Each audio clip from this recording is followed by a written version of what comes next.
Hello students, welcome back in biology class with Maurya sir. Students, जैसे कि अभी मेरी जैसे जो चैप्टर जो चल रहा है वो है हाउ डू ओजोन रिप्रोड्यूस, और ये बायोलॉजी का थर्ड चैप्टर है, how do ozone reproduce.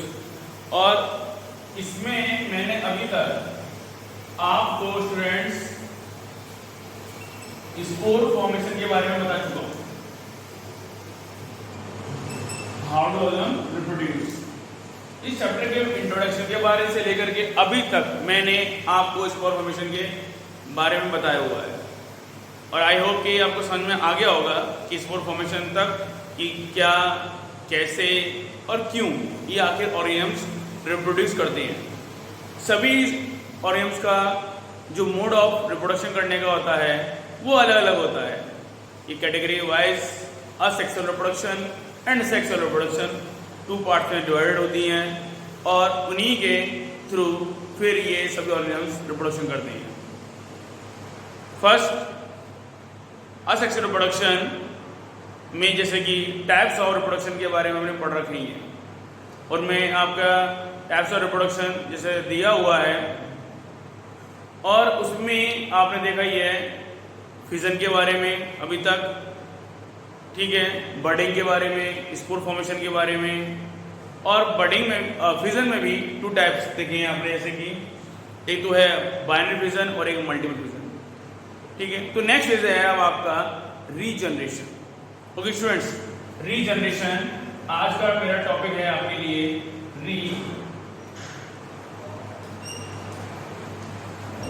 Regeneration. री मीन्स होता है दोबारा, यानी जिसे बोलते हैं पुनर्, और जनरेशन मीन्स होता है जन्म, यानी कि दैट इज कॉल्ड अ पुनर्जन्म, यानी कि जो दोबारा से जनरेट कर जाए वही क्या कहलाएगा, रीजनरेशन। तो ऐसे ऑर्गेनिजम्स कि जो दोबारा से यानी कि रीजनरेट कर जाते हैं दैट इज कॉल्ड रीजनरेशन, ठीक है।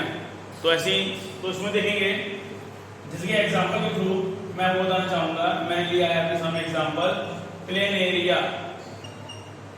प्लेनेरिया ये एग्जाम्पल। तो एग्जाम्पल जैसे प्लेनेरिया ये है, और ये प्लेनेरिया का जैसे एग्जाम्पल बनाऊंगा, फिगर बनाऊंगा।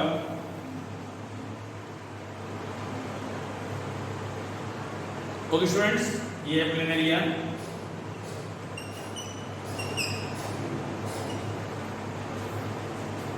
ठीक है, ये हो गया। और ये करीबन 4 से लेकर के 5 सेंटीमीटर तक इसकी लेंथ होती है, किसकी, प्लेनेरिया की। ये इसका जो है माउथ पार्ट होता है, और ये इसके अंदर आइज होती हैं, इसे बोलते हैं हम रूडिमेंट्री आइज कहते हैं, ठीक है ना, रूडिमेंट्री आइज। ये सिंपल डॉट स्ट्रक्चर होता है स्टूडेंट्स, सिंपल डॉट, ठीक है ना, रूडिमेंट्री आइज सिंपल डॉट होता है, तो इसलिए से हम कहते हैं रूडिमेंट्री आइज कहते हैं, क्योंकि आइज सबसे पहले मतलब ये जो ऑर्गेनिजम्स थे, आपने जैसे कि चैप्टर पढ़ रखे हैं 9th क्लास में डाइवर्सिटी इन लिविंग ऑर्गेनिजम्स। तो डाइवर्सिटी इन लिविंग ऑर्गेनिजम्स में स्टूडेंट्स आपको बताया हुआ है फाइलम प्लेटीहेल्मिन्थीज में, और फाइलम प्लेटीहेल्मिन्थीज में आपने इस प्लेनेरिया के बारे में पढ़ रखा है, ये उसी का ऑर्गेनिजम्स है। तो आपको पता चल गया होगा, आपके दिमाग में आ गया होगा कि जब इतना पुराना या प्रिमिटिव ऑर्गेनिजम्स है ये, अगर तो ये कैसा होगा, वेल डेवलप्ड तो होगा नहीं, बहुत लेस डेवलप्ड होगा, ठीक है। इसकी बॉडी बहुत ही छोटी है, ज़्यादा कुछ इसके अंदर जैसे कि नर्व सिस्टम या सेंट्रल नर्व सिस्टम या फिर हमारी बॉडी जैसी कोई इसके अंदर ऑर्गेनाइजेशन सिस्टम नहीं होता है, बहुत ही ये लेस डेवलप्ड एनिमल्स है ये, ठीक है स्टूडेंट्स। तो ये क्या है कि प्लेटीहेल्मिन्थीज में, ठीक है, फाइलम प्लेटीहेल्मिन्थीज में आने वाला एनिमल है ये मैं यहाँ लिखता हूँ फाइलम प्लेटीहेल्मिन्थीज, ठीक है, हेल्मिन्थीज। थोड़ा सा ये मैं इसको बड़ा कर देता हूँ, हेल्मिन्थीज। ओके स्टूडेंट्स, प्लेटीहेल्मिन्थीज ये 9th क्लास में पढ़ रखा है फाइलम, और ये यानी कि डिजीज को कॉज करते ही हैं, ठीक है, लेकिन ये 4 to 5 सेंटीमीटर लंबे होते हैं और ये गंदे पानी में ये आपको मिल जाएगा, वही ऐसे पानी वानी में आपको ये इसी से वहाँ पर आपको ये मिलते हैं। अब होता क्या है स्टूडेंट्स इसके अंदर कि जैसे ही आप ये क्या करता है, ये रीजनरेशन करता है, ये प्रोसेस अपनी बॉडी को करता है, ये रीजनरेट करता है।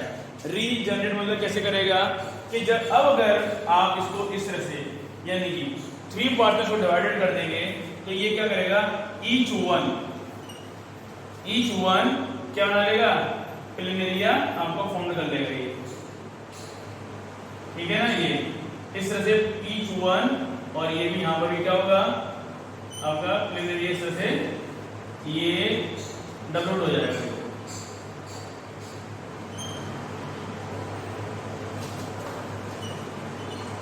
ठीक है ना, ये इस तरह से 3 यानी क्या जाएंगे आपके प्लिनेरिया फॉर्म हो जाएंगे, ये इस तरह से।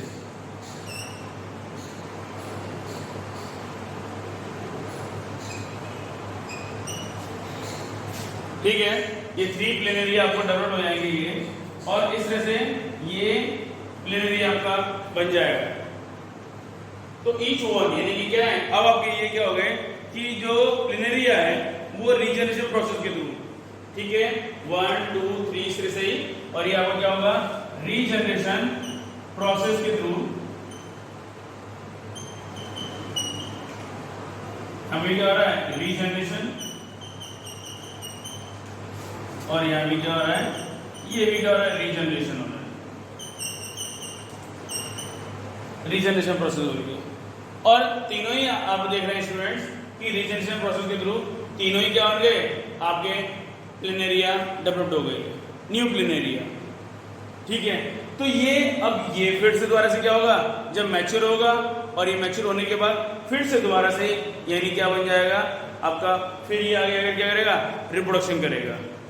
अब ये स्टूडेंट जैसे कि मैंने आपको बताया अभी कि ये कट किया हुआ है, ये जो कट किया होता है इस बोलते हैं सेक्शन को ट्रांसफर सेक्शन कहते हैं। तो टीए सेक्शन में इसको कट किया था, अगर हम इसको इस तरह से यानी कि लॉन्गिट्यूडनल सेक्शन में अगर इसको हम कट करेंगे तो ये नया प्लिनेरिया नहीं बनाएगा, ये न्यू प्लिनेरिया फॉर्म्ड नहीं होगा स्टूडेंट्स, अगर इस तरह से अगर हम इसको कट करते हैं, लॉन्गिट्यूडनल सेक्शन में कट करते हैं। ठीक स्टूडेंट्स, तो ये देखा आपने कि प्लेटिहेल्मिन्थेस किस तरह से एक नया आपका प्लिनेरिया डेवलप कर लेता है, क्योंकि प्लिनेरिया जो है वो एक ट्रिप्लोब्लास्टिक नेचर का है, ट्रिप्लोब्लास्टिक है, ठीक है। और इसके अंदर आखिर मतलब ऐसे क्या है कि ये तो ट्रिप्लोब्लास्टिक तो है ही, लेकिन इसके अंदर ऐसा है क्या कि जिस वजह से ये अपनी सेल की वजह से यानी कि किस वजह से यानी कि ये अपने अंदर रीजनरेशन कर पा रहा है। तो वो स्टूडेंट्स होता क्या है जो रीजनरेशन कर पा रहा है उसे बोलते हैं टोटी पोटेंट सेल कहते हैं, या टोटी पोटेंसी भी कहते हैं, या टोटी पोटेंट सेल कहते हैं। इस तरह की सेल को हम बोलते हैं टोटी पोटेंट सेल कहते हैं। ये टोटी पोटेंट सेल्स होती हैं प्लिनेरिया के अंदर, इस वजह से ये अपने बॉडी को रीजनरेट कर लेता है। ठीक है स्टूडेंट्स, सेम यही चीज आपको यानी कि हाइड्रा में देखने को मिलेगी। हाइड्रा भी यानी किसी का एग्जांपल होता है टू यानी क्या है रीजनरेशन करने के लिए। तो अब जैसे यही चीज आप देखेंगे हाइड्रा के अंदर कि हाइड्रा भी क्या करता है कि जैसे कि आपको मैंने अपने जैसे मेरे प्रीवियस वीडियो देखेंगे आपने, तो ये इस तरह से बॉर्डर लाइन्स का शेप होता है हाइड्रा का, और इसके अंदर ये क्या होते हैं टेंटिकल्स प्रेजेंट होती हैं। ठीक है, इसके अंदर ऊपर ये माउथ होता है, ठीक है, और इसके अंदर क्या होते हैं टेंटिकल्स प्रेजेंट होते हैं जो कि लोकोमोशन का काम करते हैं। तो स्टूडेंट्स कि ये हाइड्रा को भी अगर आप इस तरह से अगर आप काट देंगे, यानी अगर आप इस हाइड्रा को भी काट देंगे तो ईच वन हाइड्रा भी यानी क्या कर जाएगा, ईच वन हाइड्रा भी यानी क्या कर जाएगा आपका नया बन जाएगा। यानी कि यहाँ पर भी आप देखेंगे सिमिलरली इसी तरह से ये नहीं क्या होगा हाइड्रा यानी कि इसी तरह से ये टेंटिकल बिहेव करता हुआ, और ये भी क्या होगा इस तरह से टेंटिकल बिहेव करता हुआ, और इसी तरह से यहाँ पर भी ये नहीं क्या होगा टेंटिकल से ये बिहेव करता हुआ, और ये नया 3 हाइड्रा फिर से फॉर्म हो जाएंगे। तो देखा आपने स्टूडेंट्स की न्यू हाइड्रा का फाउंड होना यानी कि बाय द रीजनरेशन प्रोसेस। तो हाइड्रा सिर्फ बडिंग प्रोसेस ही नहीं करता, ये रीजनरेशन प्रोसेस भी करता है, क्योंकि इसके पास भी क्या प्रेजेंट है, टोटिपोटेंट सेल्स प्रेजेंट होती हैं, इसलिए ये भी क्या कर पाता है, टोटिपोटेंट सेल यानी कि टोटिपोटेंट सेल इसके पास भी प्रेजेंट होती है, इस वजह से ये भी रीजनरेशन कर पाते हैं। ओके स्टूडेंट्स, अच्छा एक क्वेश्चन अब मैं आपसे पूछता हूं, या अपने दिमाग में रखिएगा कि हमारी बॉडी के अंदर ऐसे कौन से पार्ट के अंदर